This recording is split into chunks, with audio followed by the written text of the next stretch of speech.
بسم الله الرحمن الرحيم. الحمد لله رب العالمين حمد الشاكرين، الصلاة والسلام على سيد الأنبياء والمرسلين سيدنا ونبينا وشفيعنا ومولانا محمد وعلى آله وأصحابه الطيبين الطاهرين. قدرمنو اوریدونکو د ژوند د لارې د خپرونې مینوالو، السلام علیکم ورحمة الله وبرکاته. ستاسو روغتیا او خوشحالي د پاک رب نه غواړم، په دې هیله چې د صحت او عافیت جامې په تن ولرئ او خوشحالي مو په برخه وي. دا دی زه محمد یاسین فهیم د ژوند د لارې د خپرونې په وړاندې کولو کې ستاسو په خدمت کې یم. زموږ د نننۍ خپرونې موضوع بیا هم اسلامي اخلاق یا د کمال درجو ته د انسان پورته کیدل. قدرمنو اوریدونکو، انسان د کمال درجو ته هله پورته کیدلی شي چې هغه د الله رب العزت اوامرو ته غاړه کیدي، د الله رب العزت احکامو ته غاړه کیدي، د محمد رسول الله صلی الله علیه وسلم ویناو او ارشاداتو ته غاړه کیدي، او د هغه څیزونو نه چې الله رب العزت همدارنګه محمد رسول الله صلی الله علیه وسلم نهیه کړي د هغې نه ځان وساتي. نو داسې انسان به د کمال درجو ته رسیږي او په ټوله ټولنه کې به د ټولو مسلمانانو ترمنځ محبوب انسان وي او ټول به د هغه سره مینه کوي. که خدای مکړه زموږ یو مسلمان رور یا زموږ یو مسلمانه خور د الله رب العزت احکامو ته غاړه نږدي، د الله اوامرو ته غاړه نږدي، د رسول الله صلی الله علیه وسلم ارشاداتو او لارښوونو ته اعتنا نه کوي، نو دا انسان به په ټولنه کې منفور وي او د الله رب العزت په نزد به په آخرت کې هم منفور وي، د الله د رحمت نه به لرې وي. نو که انسان غواړي چې په ټولنه کې محبوب شي، د کمال درجو ته ورسیږي، ځان دې په اسلامي اخلاقو متصف کړي، د الله امرونه او احکام دې ومني، د هغه څیزونو نه چې رب العزت نهیې کړي د هغه نه دې ځان وساتي، حتی هغه څیزونه چې حرام نه دي، حرامو ته نږدې دي، د هغو نه دې ځان په څنګ کړي. لکه عطیه سعدي رضی الله تعالی عنه د محمد رسول الله صلی الله علیه وسلم نه روایت کوي، فرمایي قال رسول الله صلی الله علیه وسلم لا يبلغ العبد ان يكون من المتقين حتى يدع ما لا بأس به حذرا لما به البأس، رواه ترمذي. عطیه سعدي رضی الله عنه فرمایي چې رسول الله وفرمایل هیڅ بنده د متقیانو درجې ته نشي رسیدلی، یعنی هیڅ بنده د کمال درجې ته نشي رسیدلی تر دې چې پرېږدي هغه شیان چې په هغو کې باک نشته، د هغو شیانو څخه ځان ساتنې په خاطر چې په هغې کې باک شته. بنده د کمال درجې ته نشي رسیدلی تر څو چې هغه شیان پرېنږدي چې هغو کې باک نشته، دا د دې په خاطر چې په هغه څه کې پرېنوځي چې په هغه کې باک شته دی. لکه زموږ فقهاو اکثر څیزونو ته حرام ویلي دي پر د صد ذرایع د دې وجې نه. نو قدرمنو اوریدونکو، د الله رب العزت لپاره ډیر ښایسته نومونه او د الله لپاره ډیر ښایسته صفات دي چې رب العزت په هغه باندې خپل ځان موصوف کړی دی، او الله رب العزت رب العالمین دی انسان ته یې دا وړتیا ورکړې ده چې د الله تعالی د کاملې او خالصې بندګي سره خپل ځان په غوره او په نیکو اخلاقو ښایسته کړي، او په کومه اندازه چې د الله تعالی په بندګي او عبودیت کې پوخ او محکم شي، په هماغه اندازه د کمال درجو ته رسیږي. څومره چې د الله په بندګي کې کلک شي، څومره چې د الله رب العزت په احکامو باندې ټینګ شي، هغومره به الله تا د کمال درجې ته رسوي او خپل محبوب به دې جوړوي، د خپلو بندګانو محبوب به دې جوړوي. او څومره چې انسان د الله د عبودیت او د بندګي نه لرې شي، طغیان او سرکشي وکړي، دومره به دا منفور کیږي، د الله نه به هم لرې شي، د مسلمانانو نه به هم لرې شي، دې سره به په ټولنه کې هم څوک مینه نه کوي، په آخرت کې به هم څوک مینه نه کوي. نو راځئ چې ځان د کمال درجو ته د الله په طاعت او د الله په بندګي باندې ورسوو. حضرت ابی هریره رضی الله تعالی عنه فرمایي چې رسول الله صلی الله علیه وسلم فرمایل د الله رب العزت 9 نوي نومونه دي څوک چې دا حفظ کړي جنت ته به داخل شي. د الله رب العزت یو کم سل نومونه دي. څوک چې د الله دا نومونه یاد کړي الله به دا جنت ته داخل کړي. محدثینو لیکلي دي چې د الله رب العزت د نومونو د حفظ او د یادولو نه مطلب دا دی چې د الله د نومونو معنا د هغه معرفت او د امکان تر بریده خپل ځان د دې په غوښتنو سنبال او ښایسته کړي. صرف یادول نه، بلکې د الله رب العزت نومونه د سره د معناو یاد کړي او د امکان تر بریده د خپل ځان د دې په غوښتنو باندې سنبال کړي. داسې انسان به الله جنت ته داخلوي. نو د انسان کمال، د انسان ښایست او د انسان جمال هغه وخت څرګندیږي چې خپلې وړتیاوې په هغه لاره کې په کار واچوي چې الله تعالی ورته لارښوونه کړې ده او هغو حدودو ته پابند وي چې د ځمکو او آسمانونو مالک ټاکلی دي. الله خو تا ته دا درښودلي دي چې ته د الله د اوامرو پابند شه، د الله د احکامو پابند شه، د ستا کمال او جمال او ښایست به څرګند شي.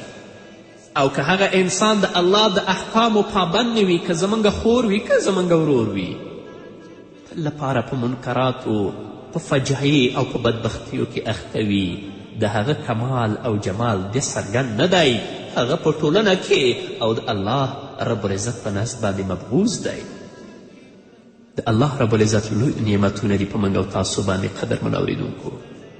دومره نعمتونه دي د رب العزت چې د هغه نعمتونو شمار موږ سره نشته. نو کله چې انسان د دې ټولو نعمتونو او د الله تعالی د ورکړې څخه ګټه پورته کوي خو د الله شکر نه ادا کوي او هغه ذات چې دا ټول نعمتونه انسان ته ورکړي دي هغه نه پیژني، نو بې له شکه دغه انسان به ډیر ستر ناپوه او بدترینه احمق وي. او له بلې خوا الله رب العزت کامل ذات دی، نو د هغه ذات اطاعت او بندگی د انسان لپاره تر ټولو ستر او لوړ کمال دی او انسان د کمال درجو ته پورته کوي. او هغه انسان چې د یو الله بندگی نه کوي او د ډیرو خدایانو په بندگی کې نښلي، یا د یو زورواکي دولت غلامي کوي، یا د یو حزب د بندگی په بندگی کې داخلیږي، او یا د خپل نفس د غیر معقولو خواهشاتو بندگی کوي، یا بېسا بتانو ته سجده کوي، یا انسانی او شیطانی بتانو ته عاجزي کوي.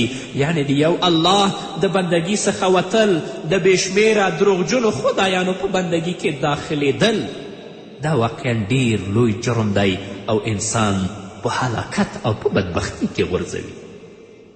داسې انسان کله هم د کمال درجو ته نشي رسیدلی، بلکې د کمال درجو ته رسیدل، د الله رب العزت په نزد محبوبېدل، د ملائکو په نزد باندې محبوبېدل په دې کې دی چې د الله بندگی وکړه، د الله رب العزت احکامو ته، همدارنګه د الله رب العزت اوامرو ته غاړه کیده. ځکه د الله رب العزت بنده د غیر الله د هر قید او بند څخه آزاد وي. هغه د ټولنې د ارزښتونو اطاعت په هغه صورت کې کوي چې د الله تعالی د اطاعت سره منافي او ضد نه وي. د مسلمانانو د حزب او امیر په هغه صورت کې اطاعت کوي تر څو چې د الله تعالی په اطاعت کې وي، او د حاکم او امیر په هغه صورت کې اطاعت کوي چې هغه د الله تعالی د حکم تابع او د رسول الله صلی الله علیه وسلم اطاعت کوونکي وي. ځکه چې دا اطاعت په حقیقت کې د الله تعالی د حکم اطاعت دی. نو مومن په هر حالت کې د الله تعالی رضا لټوي، ځکه چې هغه د یو الله بنده دی او د غیر الله بندگی څخه آزاد دی. په همدې خاطر مسلمان انسان د ځمکې پر مخ پوره او بشپړ انسان دی. خو له بده مرغه نن ورځ موږ وینو په ټولنه کې چې خلکو زورواکو ته سر ایښی، خلکو د ځینې حزبونو غلامي ته غاړه ایښې ده، د زورواکو غلامي ته غاړه ایښې، الله یې ویر کړی دی. نو دا انسان د کمال درجو ته نشي رسیدلی، بلکې دا انسان مبغوث او منفور دی. خو هغه انسان چې د الله بندگی ته غاړه ایښې وي، هیڅ زورواکي ته چې هغه د الله د اطاعت او د الله د حکم نه لرې ژوند کوي غاړه نه ږدي، هیڅ حزب ته بندګي نه کوي چې هغه د الله اطاعت نه کوي، نو داسې انسان د کمال درجو ته رسیږي او حق په څرګنده د هر ځای نه بیانوي، مقصود د الله رضا او د هغه هدف هم احساس او ادا د مسئولیت وي، داسې انسان به د کمال درجو ته رسیږي. نو مسلمانانو ورونو او خویندو، راشئ د الله اوامرو ته غاړه کیدئ.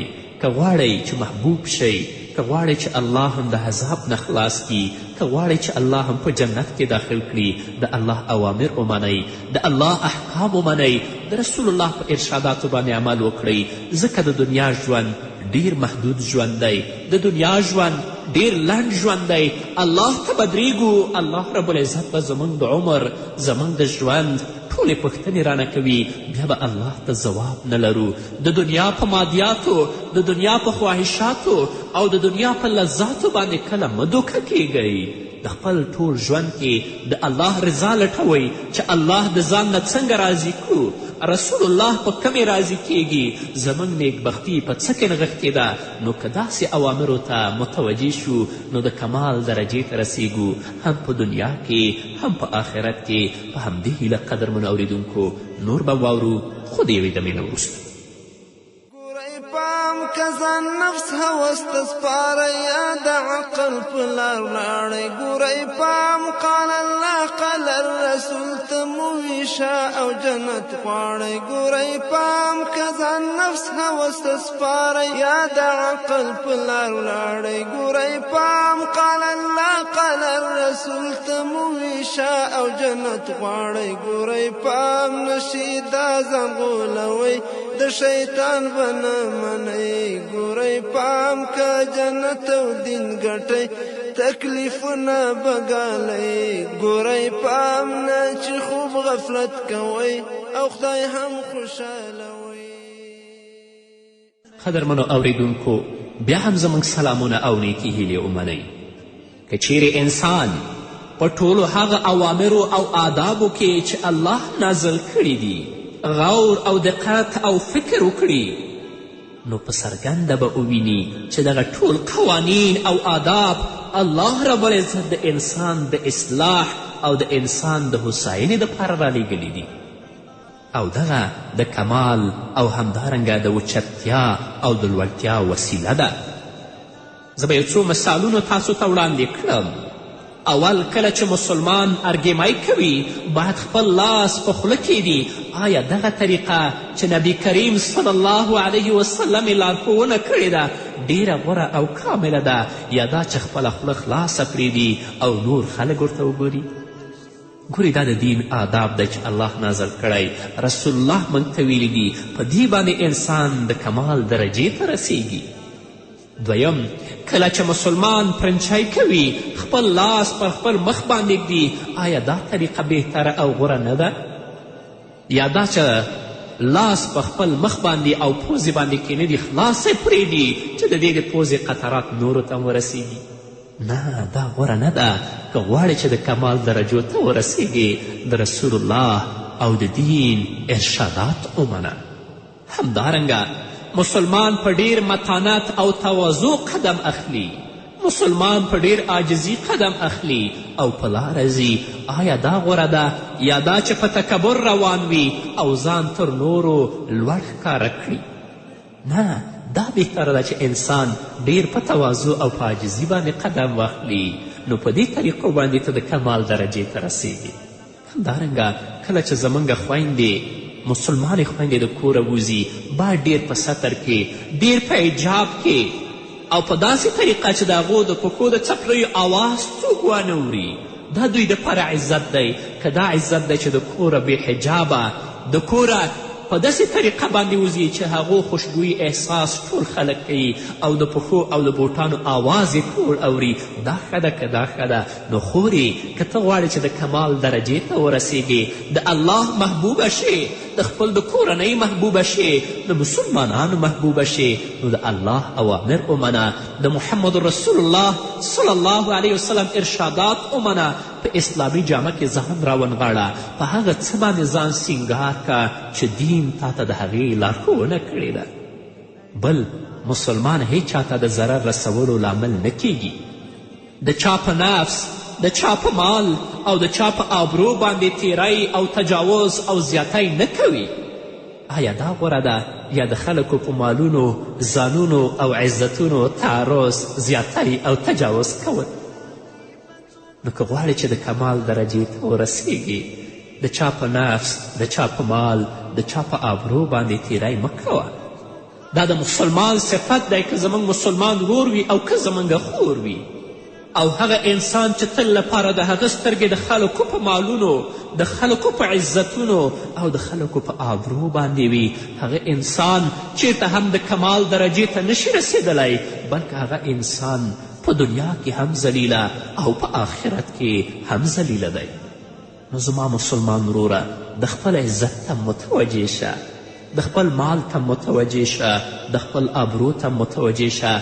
همدارنګه د بل چا مال ته سترګې مه اړوه، د بل چا آبرو او عزت ته سترګې مه ټینګوه او د چا په آبرو عزت باندې تیری مه کوه. ته هم مسلمانې خورې، د خپل عزت، همدارنګه د خپل شرف او د خپل قدر په خپله وساته چې الله رب العزت څخه د آخرت په ورځ باندې ته مسؤوله اوسې او الله دې د کمال درجو ته ورسوي.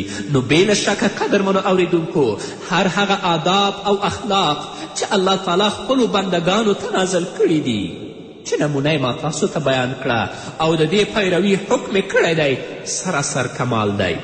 او بس او رب العالمین د هغه لطف او مهربانی په اساس چې په خپلو بندګانو لري، هغه صفات بیان کړي دي چې د مسلمان د کمال لپاره لازم دي او ښوونه یې ورته کړې ده. لکه الله رب العزت په صورت نحل کې په 89 آیت کې فرمایي: ونزلنا علیک الکتاب تبیانا لکل شی.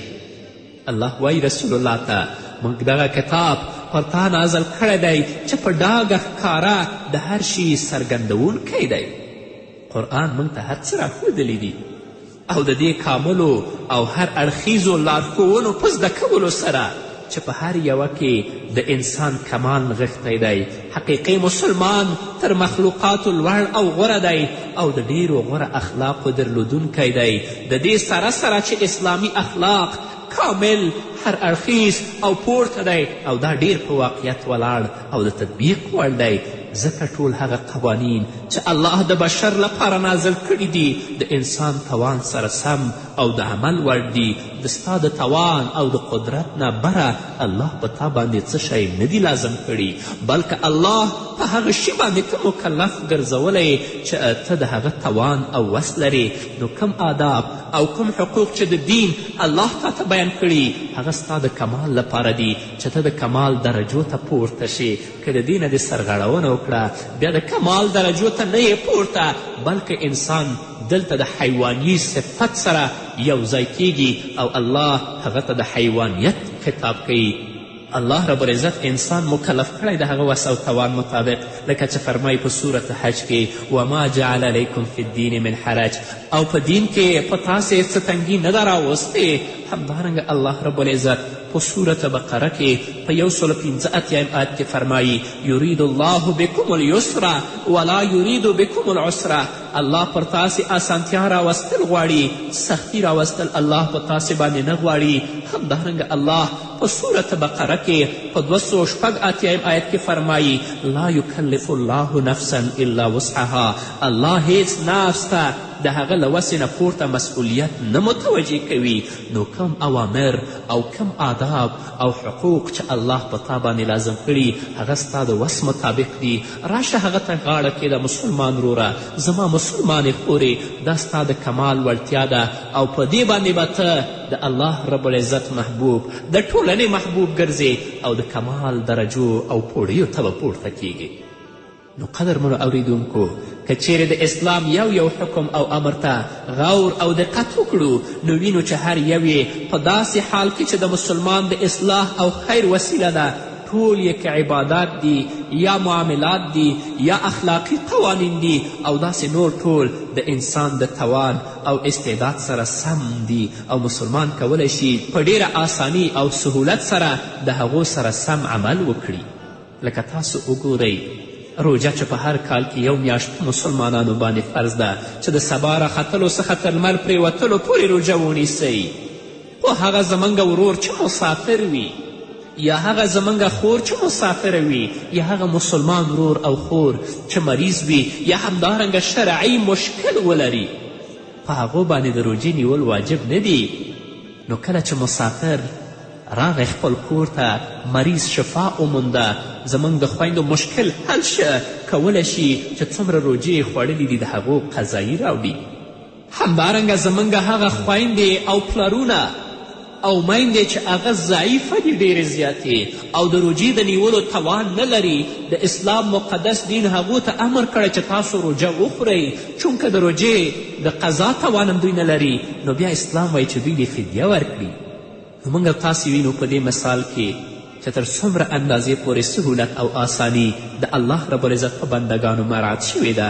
وګورو چې واقعا انسان پرته له دې چې په کړاو او ستونزې اخته کړي د کمال پوړیو ته یې رسوي.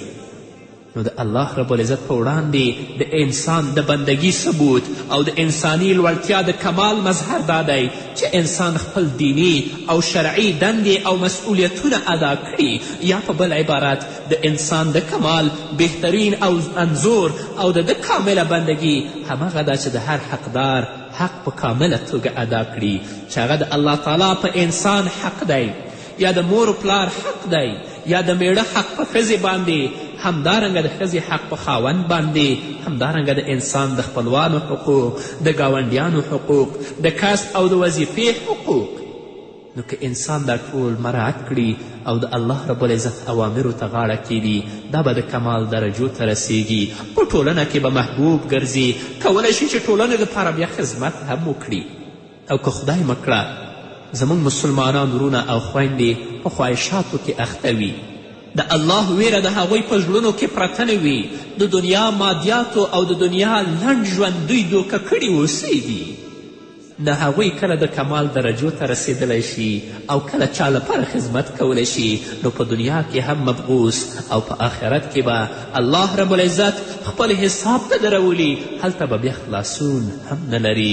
نو راشه مسلمان وروره زما ګرانې خورې د الله اوامرو ته غاړه کیده، هغه څه وکړه چې الله تاته ویلي، هغه څه وکړه چې د الله رسول تاته ویلي، د هغه څه نه ډډه وکړه چې الله رسول په هغه باندې ناراضه کیږي. نو قدرمنو اوریدونکو د ځان لپاره، ستاسو لپاره، د ټولو مسلمانانو لپاره د نیکو اعمالو توفیق د الله نه غواړم چې الله موږ او تاسو ټولو ته هدایت وکړي او الله رب العزت هغو اعمالو توفیق موږ ته راکړي چې په هغه باندې الله زموږ نه راضي کیږي او موږ د کمال درجو ته رسوي.